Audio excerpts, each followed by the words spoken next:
When a silent act of kindness breaks barriers, a humble maid becomes the voice of a movement that changes a company and lives forever. Every morning before the sun rose over Atlanta, Margaret was already awake. Her small apartment, tucked away in a quiet neighborhood, had the smell of fresh coffee and old furniture. She moved quietly, putting on her simple uniform navy blue shirt, black trousers, and worn-out sneakers. Her name tag was slightly scratched, but it still read Margaret W. In bold white letters. She tied her curly hair into a bun, checked her bag for lunch and water, and stepped outside into the early morning silence. It was another workday, just like every other day of the last 8 years. Margaret worked as a cleaning maid at a tall glass building in the center of the city, home to one of the country's biggest corporate offices. The building looked shiny and expensive, with its long marble floors, golden elevators, and security guards at every door. The people who worked inside wore suits and carried expensive laptops, and they rarely looked down at the cleaning staff. To most of them, Margaret was an invisible, quiet woman who swept floors, wiped desks, and disappeared before they even noticed she was there. But Margaret didn't mind being quiet. She liked her routine. She arrived early before the real workday started, greeted the security guard with a polite nod, and began her shift with a small smile on her face. She had strong hands and a calm nature. Her job didn't give her much money or attention, but it gave her peace. She listened to the radio as she worked, sometimes humming softly. The rhythm of cleaning, the shine of a well-polished floor, and the smell of lemon-scented polish gave her a strange sense of satisfaction. What nobody at the office knew was that Margaret had a past filled with more than just cleaning.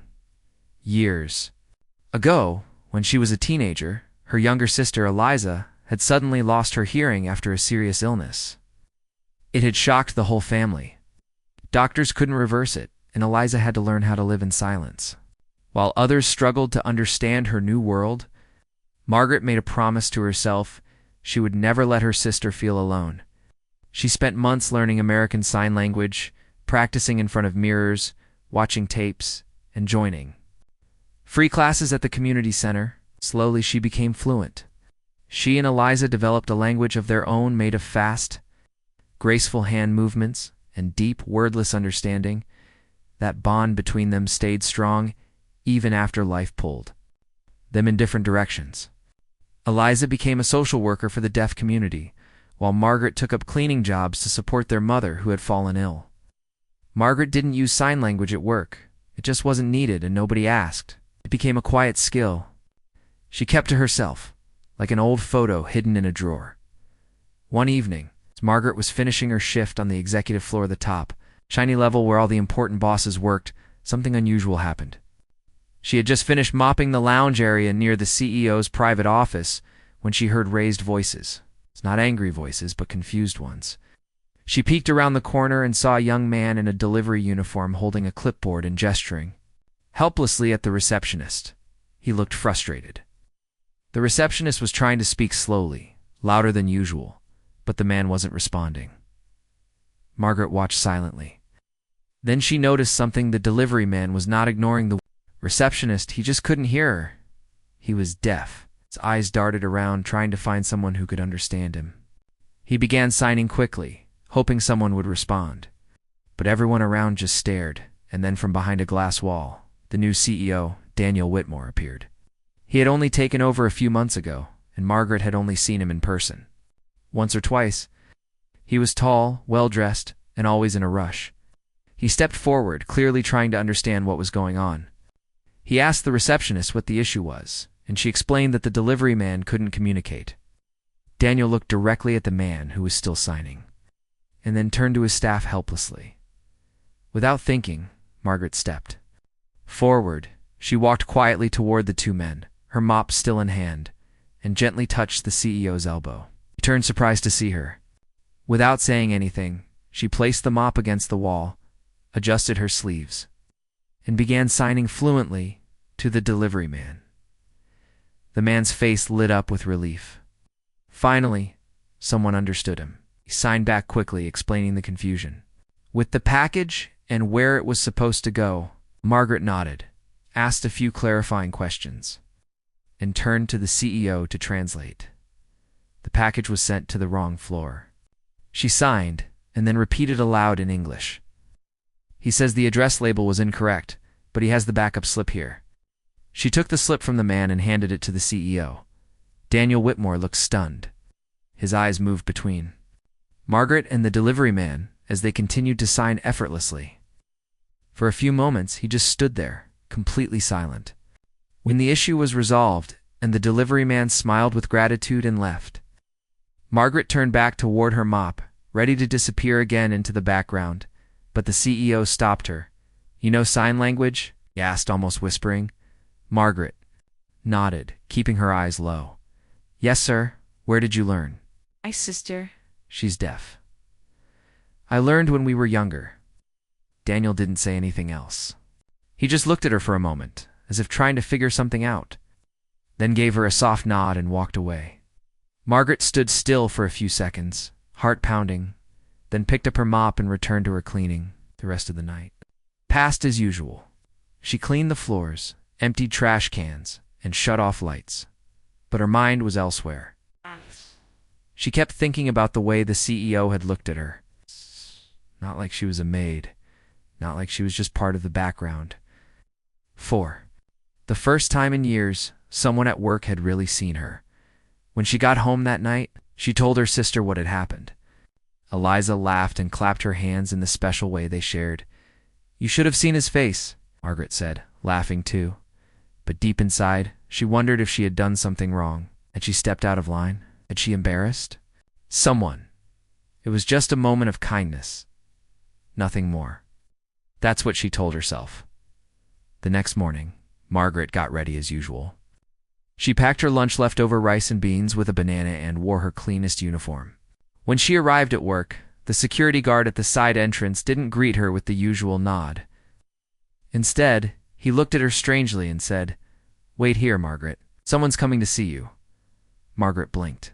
"Is something wrong?" He didn't answer. Before she could ask again, 2 men in suits appeared beside her. They weren't angry or rude. In fact, they were polite, too polite. "Margaret," one of them said, "we've been asked to escort you upstairs." "Upstairs?" "Yes, to the executive floor.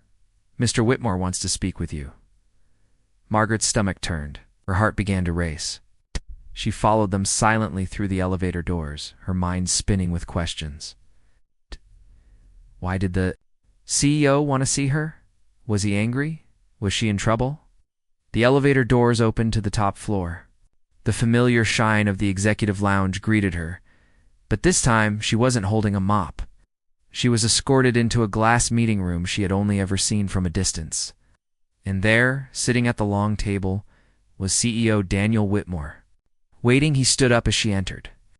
"Margaret," he said with a gentle smile. "Thank you for coming." Margaret nodded, her hands slightly trembling. "What you did yesterday," he continued, "was remarkable." "I just helped," she said quietly. "No," he replied, "you did more than that." He paused, looked around the room, and then said something Margaret didn't expect. "My daughter," he said, "lost her hearing last year." Margaret looked up. "She's 15. We're still learning how to adjust. I've been trying to learn sign language, but ... it's hard." "Watching you yesterday, it moved me. You didn't hesitate. You were calm, kind, and confident." "That's rare." Margaret didn't know what to say. She felt her throat tighten. "I didn't know any of this about you," he continued. "No one did, but we should have." Margaret stood there, speechless. She had spent years cleaning this building, always in silence, always in the background. And now, in a single day, her hands had spoken louder than her voice ever could. She didn't know what was coming next, but something in her life had changed. And deep down, she knew this was only the beginning. The morning after Margaret helped the deaf delivery man using sign language, she arrived at work just like she always did. The sky was still dark, and the streets were mostly empty. She carried her small brown lunch bag and her faded navy blue cleaning uniform rustled slightly in the wind as she walked through the employee entrance at the back of the tall glass building. For years, Margaret had entered through that same door, passing the same security guard, wearing the same humble smile. But today, something felt different, though she couldn't explain why. As she stepped toward the metal detector, the security guard, Mr. Willis, a tall man with a white beard and quiet voice, stood up straighter when he saw her. His face looked serious, which was unusual. He didn't give her the usual half-smile or nod. Instead, he cleared his throat. "Margaret," he said slowly, "hold on just a moment." She paused. "Something wrong?" "Not exactly," he said, glancing at a small screen beside him. "I've been asked to tell you to wait here. Someone's coming to take you upstairs." Margaret blinked. "Upstairs?" Mr. Willis didn't explain further. He just said, "You'll see." Before Margaret could ask anything else, two men in gray suits walked briskly through the entrance. They looked like security officers, but dressed more sharply than the ones she usually saw. Their eyes were kind, not cold, but their presence made her heart beat faster. One of them smiled politely. "Ms. Margaret?" "Yes. We've been asked to escort you to the executive level." Now Margaret was sure something strange was going on. She looked down at her mop bucket and cleaning cart nearby, and then looked back up at them. "Did I do something wrong?" "Not at all," the other officer replied calmly. "Mr. Whitmore would just like to speak with you." Personally, she swallowed hard. Her mind raced. What could the CEO want from her? He had seen her help the delivery man yesterday. Maybe he wanted to say thank you. Or maybe she had crossed a line and broken some unspoken rule about interacting with clients. She hadn't meant to cause trouble. She was just trying to help. The elevator ride to the top floor was quiet and tense. Margaret stood with her hands folded, eyes fixed on the blinking numbers above the door. She had never been to the top floor as a guest. She had cleaned it sure quietly in the evenings after the executives had left, but never like this. Never with people walking beside her instead of past her. When the elevator doors opened with a soft ding, she was greeted by an entirely different world. The executive level was brighter and quieter than the rest of the building. The air smelled faintly of coffee and expensive furniture. Tall plants stood in perfect corners, glass walls stretched around stylish offices, and smooth jazz music played softly from hidden speakers. It felt like walking into another universe. They led her down a long hallway with thick carpet and golden nameplates on each office door. Her old sneakers made no sound on the plush floor. She kept her eyes low, feeling out of place in her cleaning. Uniforms surrounded by polished leather chairs and tall windows. Finally, they reached a large meeting room with frosted glass walls and a long wooden table inside. The door opened, and standing there was the CEO himself, Daniel Whitmore. He wasn't wearing a jacket, just a crisp white shirt and dark slacks. He smiled warmly when he saw her. "Margaret," he said, walking toward her, "thank you for coming."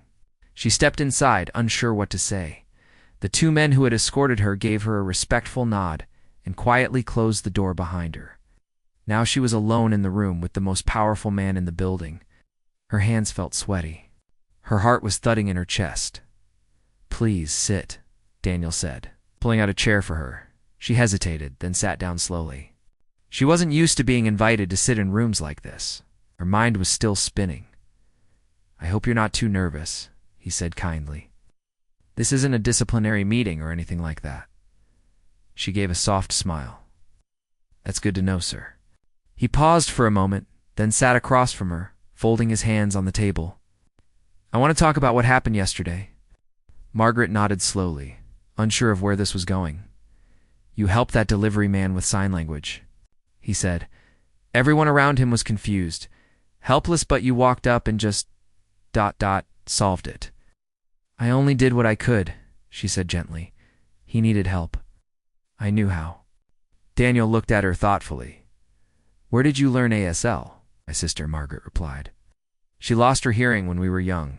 I learned so we could talk." Daniel leaned back slightly in his chair. His expression changed not into surprise, but something deeper. Something personal. "My daughter," he said after a pause, "lost her hearing last year. She's 15. It was sudden. Doctors said it might have been an infection that damaged her hearing nerves. One day she could hear. The next it was all silence." Margaret's eyes widened slightly. She hadn't expected something so personal from a man like him. She was devastated, he continued. We all were. We've been trying to adapt. She's learning sign language at a center. I'm trying to learn too, but it's hard. I don't have much time, and I feel like I'm always getting it wrong. Margaret listened closely. See the pain in his eyes, not just as a CEO, but as a father trying to connect with his child in a new, difficult way. When I saw you signing yesterday, he said, you were so calm, so confident, you didn't hesitate. That small moment meant more to me than you could imagine. She didn't know what to say. Her hands rested in her lap, fingers nervously intertwining. I've been thinking since yesterday, Daniel said. You've worked here for years, haven't you? 8 years? No one ever told me we had someone on the staff with your experience. That's on us. We talk about diversity and inclusion all the time, but somehow we never look deep enough to see the real talent around us. Margaret blinked. I'm just a maid, sir. He shook his head.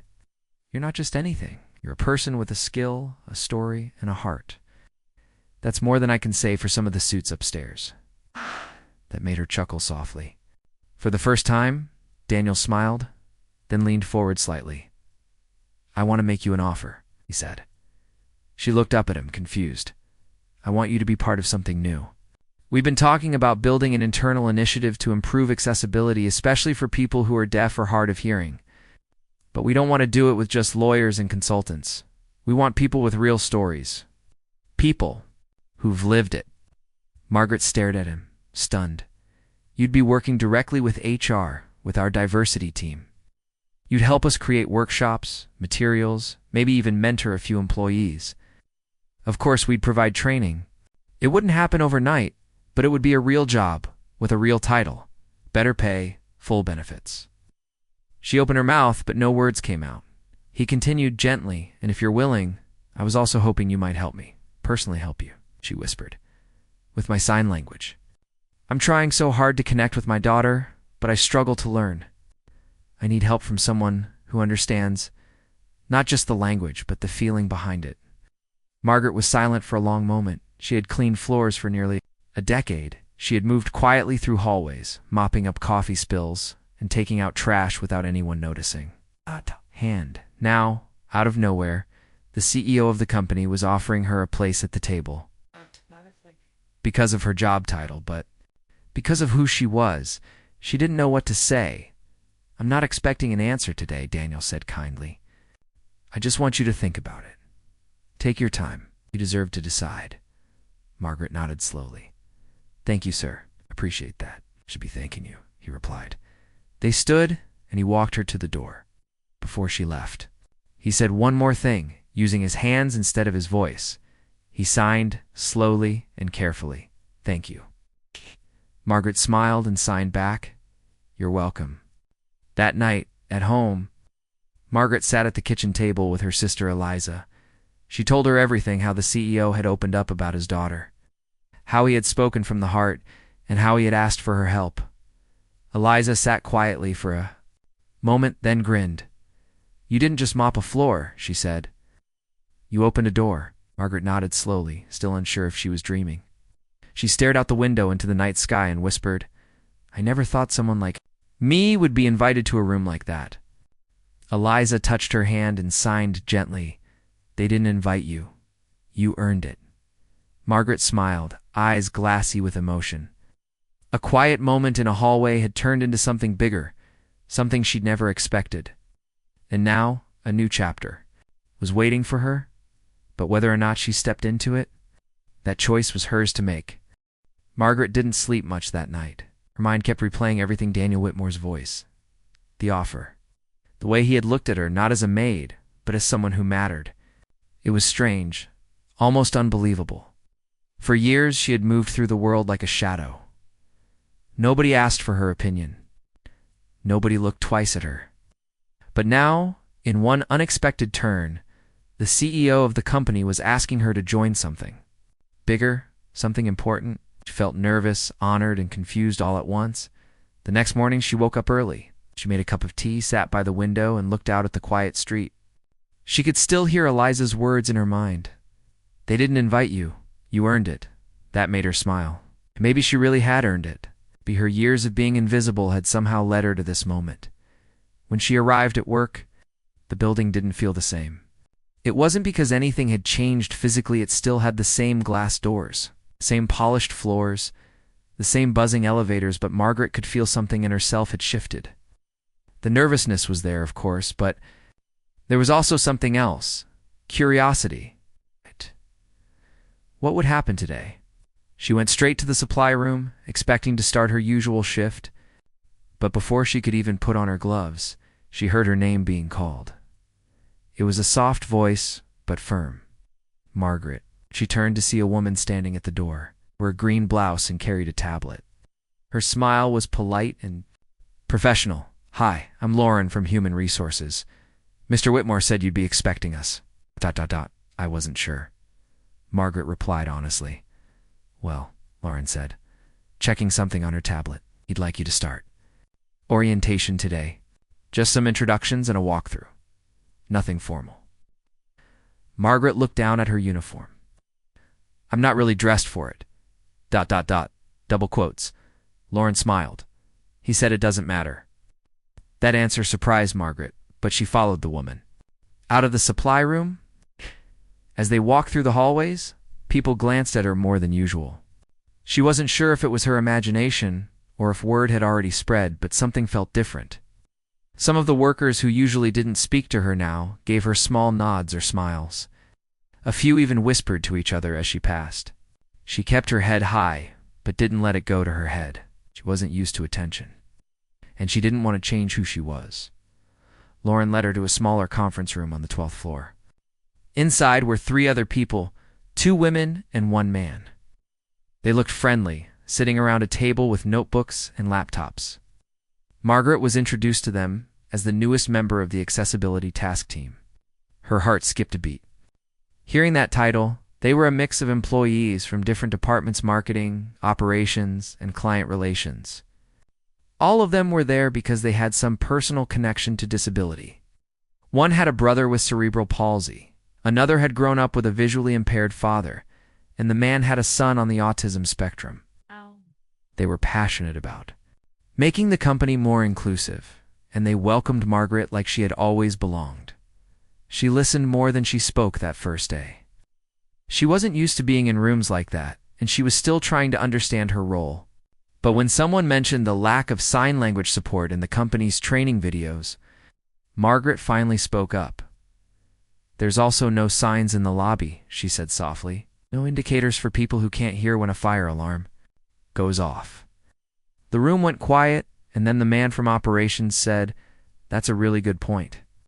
Lauren nodded and started writing. Exactly the kind of insight we need.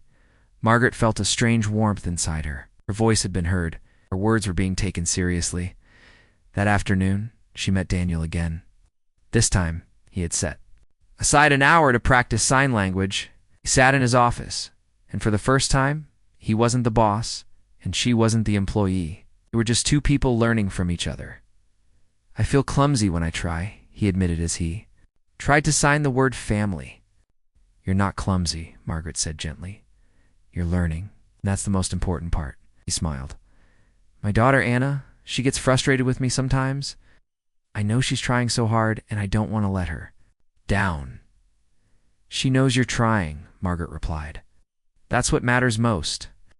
As they continued practicing, she noticed how determined he was. He wanted to do it right, not just because it was necessary, but because it mattered to him. And that made her respect him even more.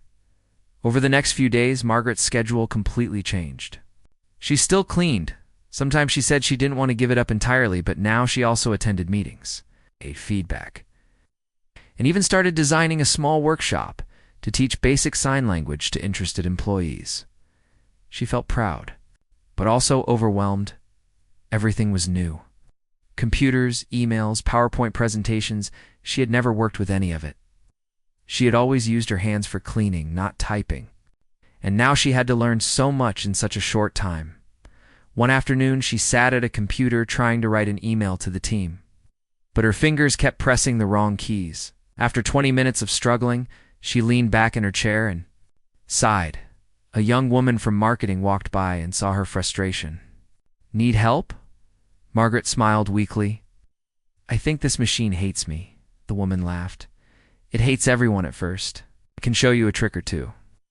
Margaret nodded, and the woman sat beside her and patiently showed her how to format text, insert links, and use the calendar. It reminded Margaret of when she used to teach Eliza the alphabet in sign language slowly. With kindness, by the end of the week, Margaret was adjusting better. She still made mistakes, but she was learning. Every morning felt like a step into unknown territory, but it was exciting. For the first time in years, she felt like she wasn't just surviving, she was growing. One day, she was heading home. She saw the same delivery man from before, the deaf man she had helped in the lobby. This time he recognized her. Waved with a big smile. Margaret smiled back and signed, "How are you?" He signed back, "Good, you." They chatted for a few minutes. He told her how grateful he was that she had helped that day, and how rare it was for someone in a place like this to know sign language. Most people ignored him or talked to someone else, but not her. "You changed the way I felt about this building," he signed. Margaret's eyes welled up slightly. She didn't think she had done anything special, but clearly to him, it meant the world that night. Margaret sat at her kitchen table again, this time with a small notebook in front. Of her, she had started writing things down, ideas, thoughts, hopes. She wrote about signs in the elevators, about videos with captions, about quiet rooms for people with sensory sensitivity. Things she had never thought about until now. Eliza watched, her smiling. "You're planning big things," she said. "I want to make it better," Margaret replied. "For people like you, for people like Anna, you already are." But Margaret knew this was only the beginning. The deeper she stepped into this new world, the more she realized how many voices had been left out. Not because people didn't care, but because they hadn't noticed. Now, it was her job to help them notice. By the end of the month, Daniel called her into his office again. This time he had his daughter with him. Anna was shy at first, hiding partly behind her father, but when Margaret greeted her using fluent sign language, the girl's face lit up. Daniel stepped back and watched as the two of them started chatting with their hands.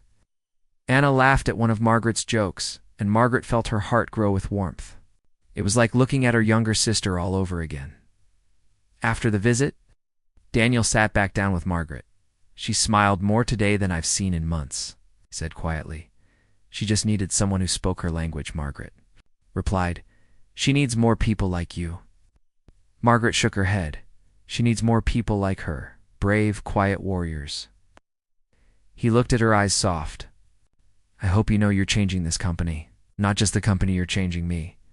She didn't reply, just smiled. She didn't need praise or attention. She only needed to know she was helping someone.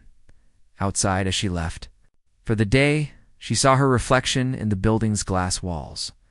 For years, she had seen herself only as a maid, quiet, invisible, replaceable. But now, she saw someone else.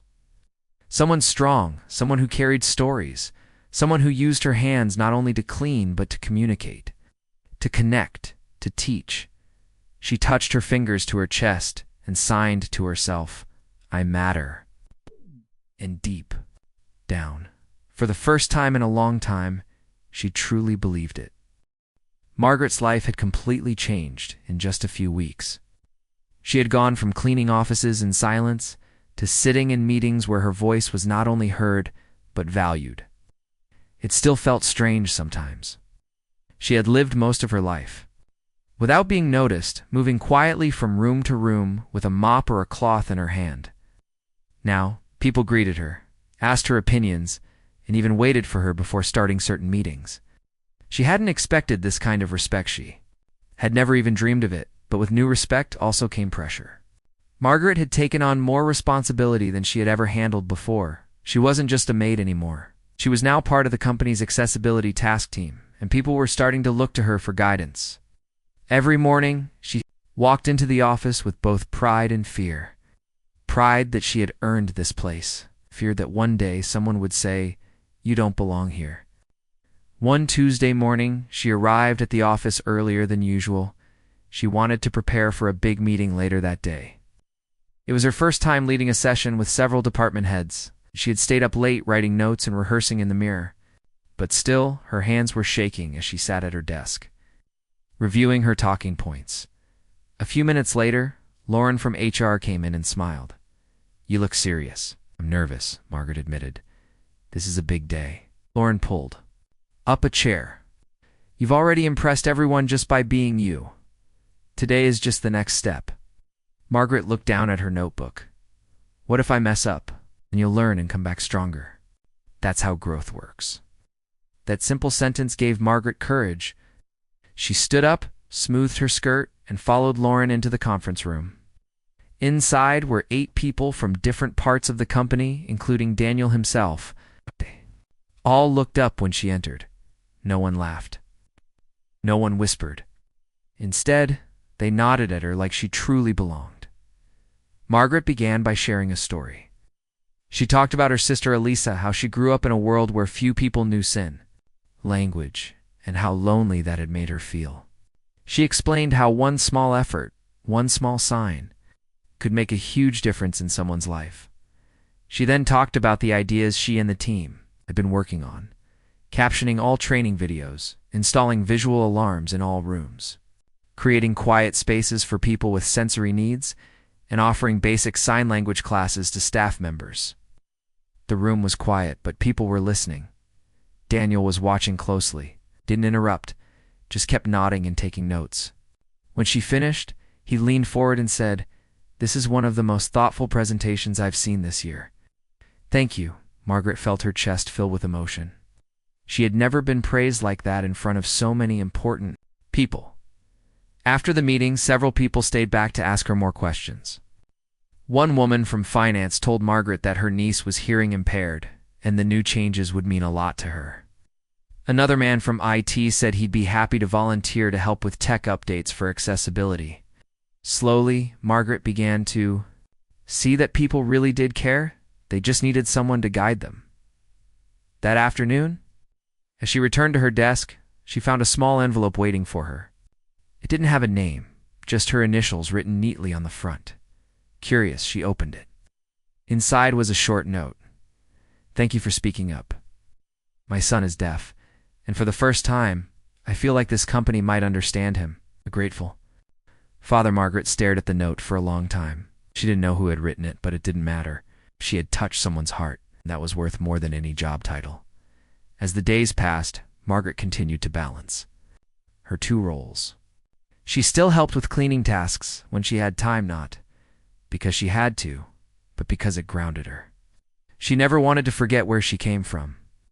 But most of her time was now spent building the new accessibility program, training staff, and speaking to other employees who had stories to share. One afternoon, she received an email from Daniel. The subject line was urgent but exciting. She opened it quickly and read, "Margaret, I just spoke with our board members. They're very impressed with the progress we're making. They want to explore expanding these accessibility programs across all our offices nationwide. I want you to come to the boardroom tomorrow to share your story. You're the reason this all started. Let's show them what real change looks like." Margaret felt her heart stop for a second. The boardroom? The actual company board? She had never even been near that floor. She spent the whole night preparing. Eliza sat with her and helped her pick out her best outfit. "You're going to shine," Eliza said, signing each word clearly. "You already do." The next morning, Margaret walked into the main building wearing a soft gray dress and her favorite scarf. Her hands were trembling again, but she kept reminding herself of all the people she was doing this for: Eliza, the delivery man, Daniel's daughter Anna, and the unknown father who had left the note. The boardroom was a large, elegant space with a long wooden table and tall windows. Everyone inside looked polished and serious. For a moment, Margaret felt small again. But when Daniel stood up and welcomed her in with a proud smile, she found her strength. Daniel introduced her and then stepped aside. Margaret walked to the front of the room, looked at all the eyes on her, and began to speak. She didn't use a script. She didn't read from a paper, just told the truth. She spoke about her sister, about what it felt like to live in a world that doesn't listen. She spoke about being a maid who knew sign language but had no one to speak it with. She described the day she signed to the delivery man and how that one moment had changed everything. She didn't cry, though her voice trembled a few times. She ended her talk with a simple message: inclusion is not a gift. It's a right. All we're doing is giving people what they've always deserved, the chance to be seen and heard. When she finished, there was silence. Then, slowly, the board members began to clap. Some stood up. One woman wiped tears from her eyes. Daniel walked back up to her and shook her hand. That was incredible. The rest of the day moved like a dream. People stopped her in the halls to say how powerful her words were. She was even invited to join a leadership panel for accessibility. It was all happening so fast, but somehow it all felt right. That night, Margaret sat on her porch with Eliza. They drank tea and watched the sky darken. "I never thought this would happen," Margaret said softly. "You didn't see yourself the way I always saw you," Eliza replied with a smile. "You were never just a maid. You were always magic." Margaret laughed. "Magic? I don't know about that. You gave people something they didn't know they needed understanding." Margaret looked at her sister and nodded. Maybe that was magic in a way. Over the next few weeks, Margaret helped roll out the first official training program. They called it Signs of Respect. It was a simple class to teach employees basic sign language and deaf culture awareness. The response was bigger than anyone had expected. Even people from other companies started reaching out to learn more. One day, Daniel asked Margaret to join a video conference with their London office. It would be her first time speaking to people overseas. She was nervous, but she said yes. During the call, one of the British managers asked, "How did this all begin?" Margaret smiled and replied, "It began when someone decided to listen to a language they didn't speak." After the call, Daniel turned to her and said, "You know, you're not just part of the team anymore, you are the team." Okay, Margaret shook her head. "I'm just a woman who saw someone being ignored and decided to say hello." He smiled.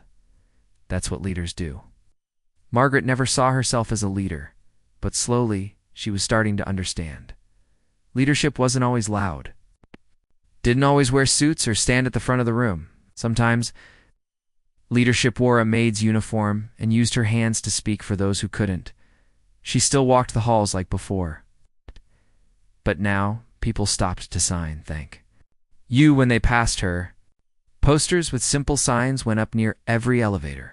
Emergency alerts now had lights for the hearing impaired. Small things, but powerful. And every time she passed the delivery man, they shared a few silent words with smiles. His name was Jorge. She learned he was now helping her translate some of the training materials into different sign dialects. Everything was changing. And Margaret, the quiet maid who once felt invisible, was at the center of it all. As the year came to an end, the company held its annual recognition ceremony. Margaret didn't plan to attend. She thought it was for the executives. But Daniel sent her a personal invitation. "Wear something nice," it said, when she walked into the auditorium. Dressed in a soft blue dress, she was shocked to see her name appear on the big screen. Champion of Change, Margaret Allen. She was called to the stage. Everyone stood and clapped. She held back tears as Daniel handed her a plaque and said into the microphone, "She reminded us all that silence doesn't mean absence. Even the quietest voices can lead revolutions." The room erupted in applause. Margaret looked out at the crowd, at all the faces, and then at her sister in the front row, smiling and signing. "You did it." And deep in her heart, Margaret finally believed it. She had done it. Not just for herself, but for everyone who had ever felt unseen. Margaret stood on the stage of the auditorium, the applause still ringing in her ears. It was a moment she had never imagined for herself. A few years ago, she was just a maid, quietly cleaning the floors, unnoticed by most. Now she was being celebrated as a champion, a leader who had changed the way a big company thought about accessibility and inclusion. Her heart was full of pride, but also a deep sense of responsibility. As she stepped down from the stage, people came forward to shake her hand, to thank her personally. Some shared their own stories about family members who had disabilities, about moments they had struggled to be understood. Margaret listened with patience and kindness. She realized that her story had inspired others to speak up, to push for change in their own lives. That night, she and Eliza sat quietly in their small apartment. The glow from the city lights filled the room as they talked about everything that had happened. Eliza sighed with excitement. "You changed everything. Showed them what it means to really listen." Margaret smiled softly. "I only did what I hoped someone would do for my sister and for Anna. It's not just my story anymore, it's all of ours. The work wasn't finished. In fact, it was just beginning." Margaret now understood that real change took time and effort. Policies could be written, signs could be installed, but true understanding came from everyday actions and from hearts willing to accept differences. Over the next months, Margaret helped the company launch a new accessibility office staffed by a diverse team dedicated to making every part of the company welcoming to all. She trained new employees, visited different branches, and even spoke at conferences about the importance of inclusive workplaces. Margaret's days were busy but fulfilling. Sometimes she would walk through the offices, signing hello to people she passed, or stopping to chat with Jorge, the delivery man who had become a close friend and collaborator. Jorge was now helping translate training materials into multiple sign languages to reach a wider audience. Together, they dreamed of creating a national network of businesses that would embrace accessibility as a core value. One day, Daniel invited Margaret to a special meeting. He was excited about a new project, partnering with schools to introduce sign language and disability awareness to young children. He believed that teaching kindness and understanding early would build a better future. Margaret loved the idea. She remembered how lonely her sister had felt growing up without many friends who understood her world. Now she had the chance to change that for the next generation. The company began visiting local schools. Margaret led workshops where children learned simple signs, played games, and heard stories about living with disabilities. The kids were curious and eager. They asked questions, laughed, and practiced signing their names. One afternoon, after a school visit, a little boy came up to Margaret. He was shy, but he signed, "Thank you." Margaret knelt down and signed back, "You're welcome." Da-da-da-da-da. Boy smiled brightly, and in that moment, Margaret felt the power of small connections. Change didn't always come from big meetings or fancy speeches. Sometimes it came from a simple sign, a smile, a moment of kindness. Margaret's own confidence grew with every day. She still sometimes felt the old fears, the fear that she didn't belong, that she wasn't enough, but now she knew she was strong enough to face them. One rainy afternoon, as Margaret was leaving the office, she noticed a young woman struggling with her wheelchair outside. The woman looked worried, trying to navigate a broken curb. Without hesitation, Margaret approached and offered help. Together, they found a safer way around. The woman looked at Margaret gratefully and signed, "Thank you for noticing." Margaret smiled warmly. "We all need someone to look out for us."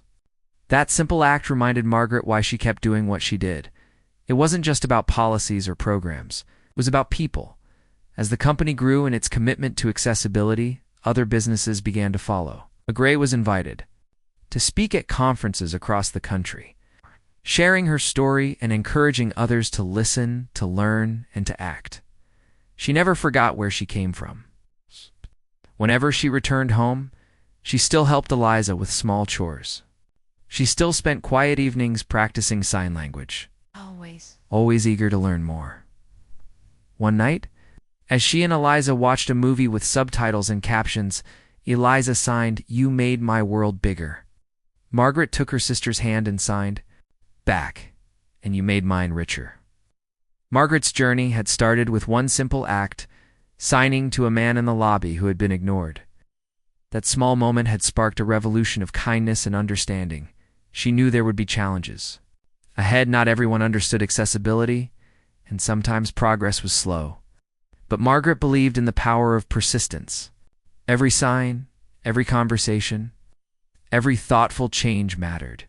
She dreamed of a world where no one felt invisible, where everyone's voice was heard, where kindness was the language everyone spoke. As she looked back on everything, Margaret felt grateful for the chance to grow, to learn, to teach, for the people who had believed in her, for the sister who had always been by her side, Margaret was no longer just a maid. She was a leader, a teacher, a friend, and a symbol of hope for many. Her hands, once used only for cleaning, had become tools of connection and change. And as she signed softly to herself, "This is only the beginning," she knew she was ready for whatever came next.